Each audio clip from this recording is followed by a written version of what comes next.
സ്വാഗതം. ടൊറാക്കൽ ബൈ ഇന്ദിര എന്നുള്ള ചാനലിലേക്ക് എല്ലാവർക്കും സ്വാഗതം. Very good morning, have A nice day. അപ്പോൾ ഇന്നും അതുപോലെ 51 അക്ഷരദേവിയുള്ള കാർഡാണ് എടുത്തിരിക്കുന്നത്. ഇന്ന് വന്നിരിക്കുന്ന സർവമംഗളാദേവിയാണ്. മംഗളങ്ങളും അരുളുന്ന ദേവിയാണ് സർവമംഗളാദേവി. ആ ദേവിയുടെ മെസ്സേജ് എന്താ നോക്കാം.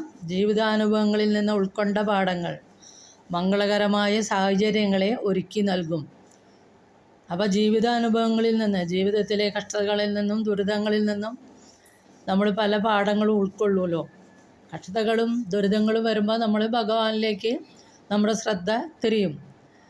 അങ്ങനെ ഉൾക്കൊണ്ട പാഠങ്ങൾ അപ്പോൾ നമുക്ക് മംഗളകരമായി ഞങ്ങളങ്ങനെ ഭഗവാനിലേക്ക് നയിക്കപ്പെടുമ്പോൾ നമുക്ക് മംഗളകരമായ സാഹചര്യങ്ങൾ ദേവി ഒരുക്കി നൽകും.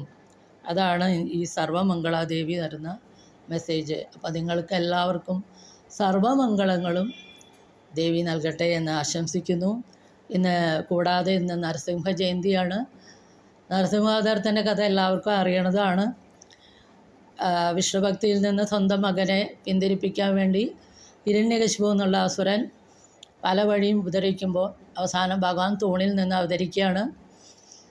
അങ്ങനെ ഹിരണ്യകശിപുവിനെ ത്രിസന്ധ്യ നേരത്ത് വധിക്കുകയാണ്. അപ്പോൾ ആ കഥ എല്ലാവർക്കും അറിയാം.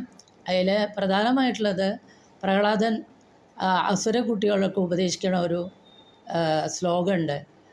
ശ്രവണം കീർത്തനം വിഷ്ണു, സ്മരണം പാദസേവനം, അർച്ചനം വന്ദനം ദാസ്യം, സഖ്യം ആത്മനിവേദനം. 4 വയസ്സ് തൊട്ട് കുട്ടികളിൽ ഈശ്വര വിചാരം മാതാപിതാക്കൾ ഉണ്ടാക്കി കൊടുക്കേണ്ടതാണ്. ഇന്നത്തെ ഈ സാഹചര്യത്തിൽ, ഇന്നത്തെ ഈ ലോകത്തിൽ വളരെ അത്യാവശ്യമാണ്. കുട്ടികളെ സത്സംഗത്തിലേക്ക് കൊണ്ടുവരുത്തുക.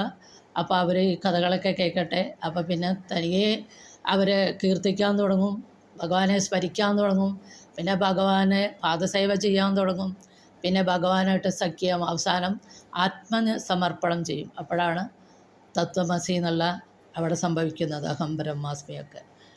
അപ്പോൾ ഇത് വളരെ പ്രഹ്ലാദൻ തരണം നമുക്കുള്ള ഉപദേശമാണ്.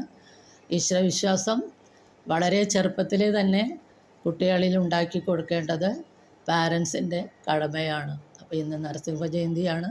നമുക്ക് എല്ലാവർക്കും ഭഗവാനോടും പ്രാർത്ഥിക്കാം. അങ്ങനെ ഇന്ന് എല്ലാവർക്കും ഭഗവാന്റെ അനുഗ്രഹം ഉണ്ടാവട്ടെ എന്ന് പ്രാർത്ഥിച്ചുകൊണ്ട് താങ്ക് യു വെരി മച്ച്.